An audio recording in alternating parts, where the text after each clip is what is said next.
ce vendredi 16 décembre, il est 20h30 et le site antique de Palmyre, l'ancienne capitale du roi Sargon, à Khorsobad en Irak, et 3 autres sites sont menacés ou détruites. Mais grâce à l'exposition immersive Le Grand Palais qui vous propose aujourd'hui d'ailleurs des visites, Anna Moreau et Georges L'Oncle ont visité ce site juste pour vous.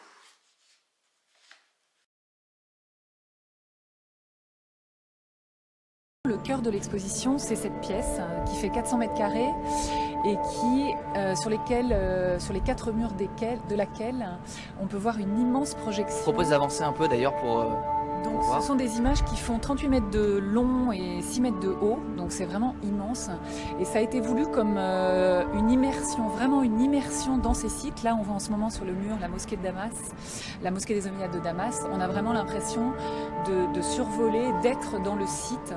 C'est assez, je dois dire, assez émouvant en fait. Le public ressent une grande émotion de pouvoir se rendre sur ces sites qui malheureusement sont aujourd'hui inaccessibles et qui pour certains étaient des lieux de visite, de tourisme et qui dans la mémoire de certains touristes restent des très beaux mémoires, des très beaux souvenirs émouvants. Et le souhait de cette exposition... Vous avez eu l'occasion d'y aller vous-même? Non, à titre personnel, je n'ai pas eu l'occasion d'y aller, mais il y a énormément de participants à l'exposition qui ont des souvenirs, évidemment les commissaires bien entendu, pour lesquels ce sont des sites qu'ils ont fréquentés de nombreuses années, de nombreuses fois, mais plein d'autres, plein d'archéologues avec lesquels on a travaillé sur l'exposition. Alors on a une question d'Albert qui nous dit, voilà, vous parlez des pierres, vous parlez de l'histoire du patrimoine des pierres, vous ne parlez pas des hommes. Qu'est-ce que ça vous inspire ça? Parce que c'est vrai que Alep en ce moment, Palmyre qui a été repris par le groupe État islamique il y a encore très peu de temps. Oui, alors effectivement, c'est quelque chose qui vient à l'esprit parce que l'actualité est malheureusement absolument terrible en ce moment. Malgré tout, je pense qu'il faut qu'on garde en tête que l'histoire de ces pierres, c'est aussi l'histoire des hommes et que c'est pas pour rien que l'État islamique et d'autres groupes armés attaquent et abîment volontairement ces sites. C'est justement pour attaquer leur mémoire et que l'UNESCO, par exemple, sous le patronage duquel l'exposition est organisée, écrit bien dans tous ces documents que protéger le patrimoine, c'est permettre aussi la reconstruction des hommes, c'est permettre que les peuples se reconstruisent, la résilience, et que pour cette raison, il faut protéger à la fois les hommes et leur mémoire.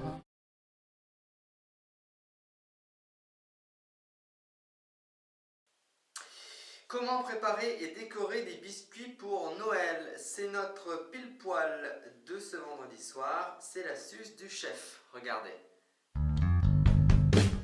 On rentre dans la grosse période de fête de fin d'année pour les pâtissiers, les boulangers. Donc on va réaliser pour cette trêve des confiseurs des beaux petits sablés. Donc moi ce que je vous propose c'est du sablé craquant. Alors c'est une vieille recette de grand-mère qui est toute simple puisqu'en fait c'est du beurre qui est pommade sur lesquels on vient poser tous les ingrédients, c'est-à-dire la poudre d'amande ou de noisette si on le souhaite à la noisette, la farine bien sûr, un petit peu de zeste de citron si on veut que ça soit au citron, bien sûr des œufs et du sucre glace. Et ensuite on malaxe le tout pour obtenir une pâte que l'on va étaler régulièrement. Et comme c'est une pâte qui est assez friable, il faut la laisser bien reposer au froid avant de l'emporte-piécer.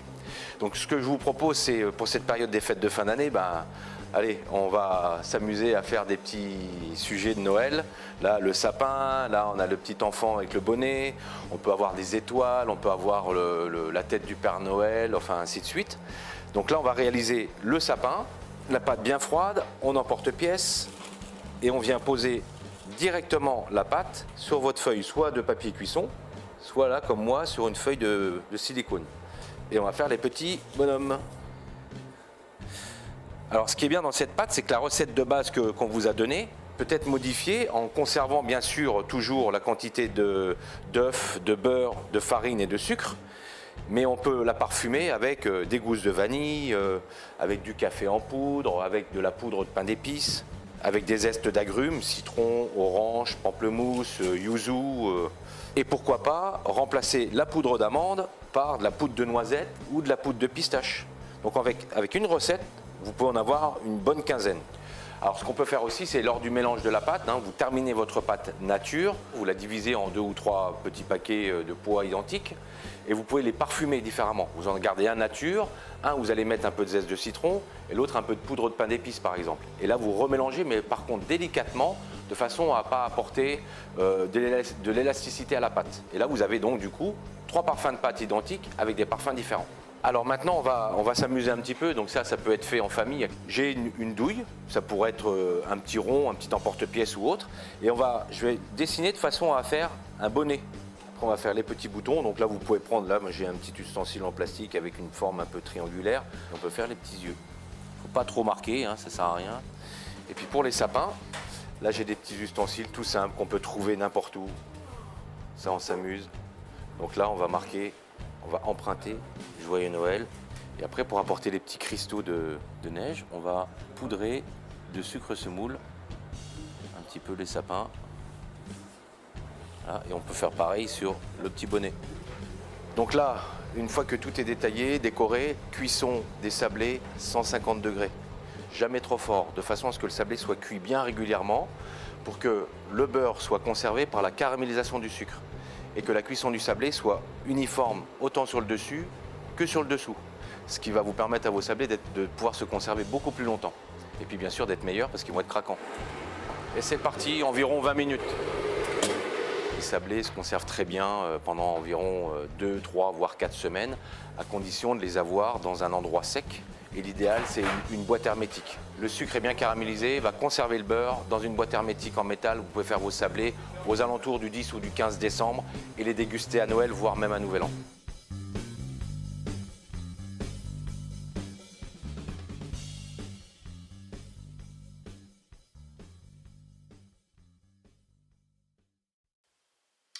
Didier Okotoré a 47 ans et c'est un ancien footballeur et il se lance dans un nouveau métier. Tenez-vous bien, ça n'a rien à voir dans tirer sur un ballon. Et bien c'est finalement, il se lance dans l'agriculture. Reportage Anna Moreau, Kestar Abad et Antoine Leboeuf pour nos équipes en région. Lui, c'est Didier Otokoré, ex-gloire de la Auxerre, mais surtout vainqueur de la Coupe d'Afrique des Nations 92 avec les éléphants ivoiriens. Ça, c'était avant. Désormais, l'ancien international est dans le juteux business du riz. Ici, on cultive une variété très appréciée. Tout est transformé sur place, dans l'usine d'Otokoré, patron des lieux. La production s'enchaîne avec une centaine de sacs confectionnés chaque jour. Un riz 100% ivoirien, une exception dans un pays qui importe massivement l'aliment de base de sa population.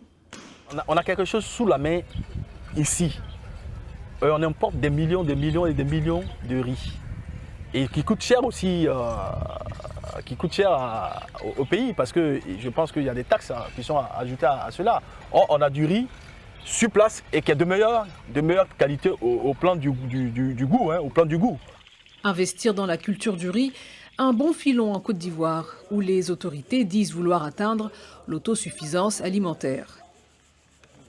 Mais pour autant, même si les affaires marchent, Didier Otokoré n'oublie pas sa première passion, le football. Voilà. Vous devez être souple. Allez. Ici, l'ex-milieu offensif entraîne plusieurs fois par semaine des enfants d'un quartier populaire d'Abidjan. Le plus loin possible. On est en train de travailler là. Alors. Rigueur et discipline sur le terrain. Pas le temps de souffler. Pas d'envie non plus de leur vendre du rêve. L'ancienne star des éléphants encourage ces jeunes pousses à poursuivre leurs études plutôt que de tout miser sur une carrière sportive hypothétique. Hop, allez, bien joué, allez plus. Voilà. Le travail à l'école. Plus on travaille à l'école à cet âge, et mieux on est. Et mieux on est à l'école, mieux on est sur le terrain. Et mieux on est sur le terrain, mieux on est à l'école. Donc je dis que c'est allier les deux. Allier les deux. Parce qu'à cet âge, on ne peut pas prédire qu'un tel sera Messi ou Didier Drogba. On ne peut pas le prédire. Pour ceux qui savent jouer, je vais d'abord leur laisser leur instinct et puis développer le reste. Le reste, c'est quoi? C'est la concentration et l'éveil à cet âge. À 47 ans, Didier Otokoré a donc réussi sa reconversion, toujours au service de son pays. C'est bien.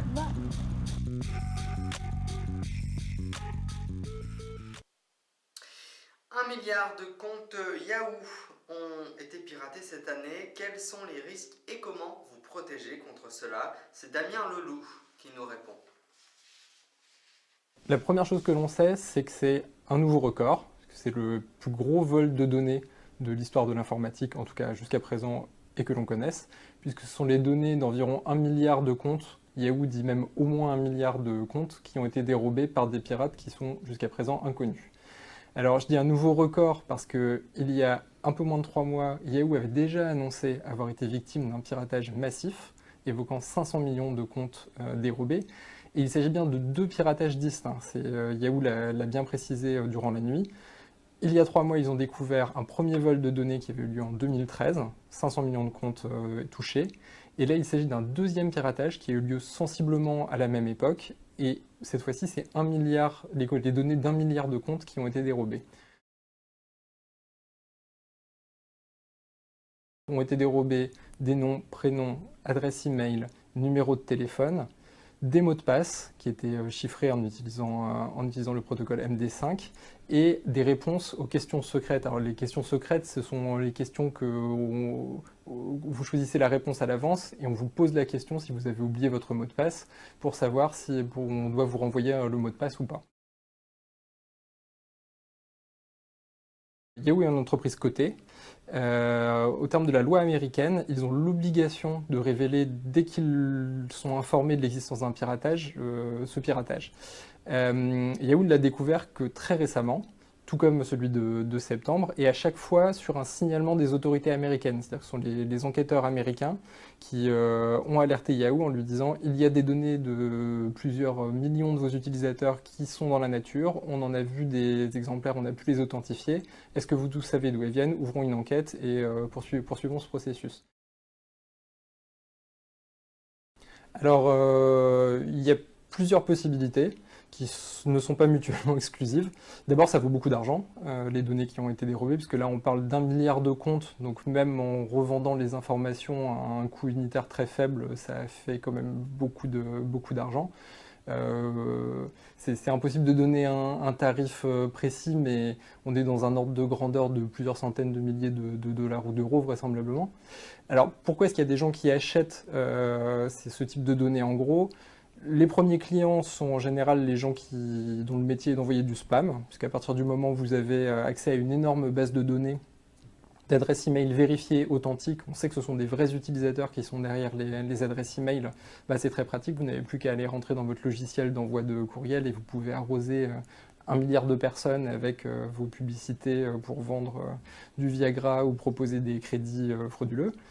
Une autre possibilité, c'est pour pirater ensuite des comptes individuels dans l'espoir d'y trouver des codes bancaires, des choses qui peuvent ensuite se monétiser, voilà, qu'on peut utiliser pour diverses escroqueries ou pour voler de l'argent.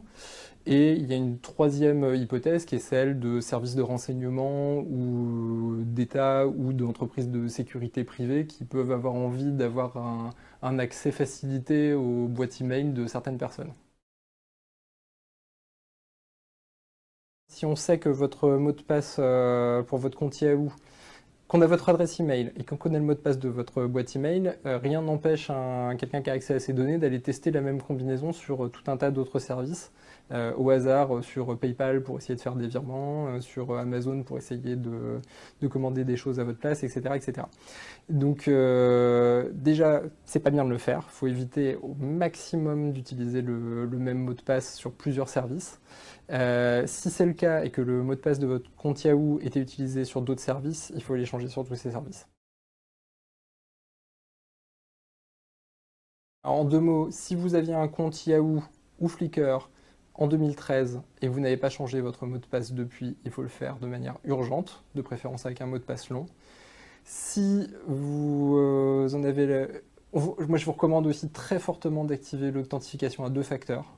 Donc c'est un mot de passe et un SMS qui vous est ensuite envoyé à chaque fois que vous vous connectez. C'est la meilleure protection contre le piratage de votre boîte email. Et aussi pensez à vérifier que la question secrète qui permet de récupérer son mot de passe si on l'a oublié est bien une vraie question à laquelle seul vous avez la réponse. Parce que sinon ça ne sert à rien de protéger le reste si on peut pénétrer dans votre compte en se faisant passer pour vous en répondant à la question secrète. Et avant de vous quitter, je souhaite un très bon anniversaire à Juste Jessie qui fête, je crois, ses 30 ans ce soir. Et bien sûr aussi à Angeline, à Benjamin, à Berdibar, Germano Zarka, à Aura, à Joseph Cabri qui nous a demandé de dédicacer cette émission à son idole Dalida. J'espère que je n'oublie rien, cela a été fait de tête. Fin de cette émission, tout de suite vous retrouvez la météo de Jean-Pierre Buffet. Je vous retrouve bien sûr moi lundi sans faute à 20h30. Retrouvez bien sûr toute la rediffusion de toute la semaine demain à 8h et dimanche à 7h30 le matin. Je vous souhaite un très bon week-end. On se retrouve bien sûr lundi à 20h30 dans le Grand News. C'était John Arnaud dans le Grand News. Je vous souhaite une très très belle soirée. À lundi.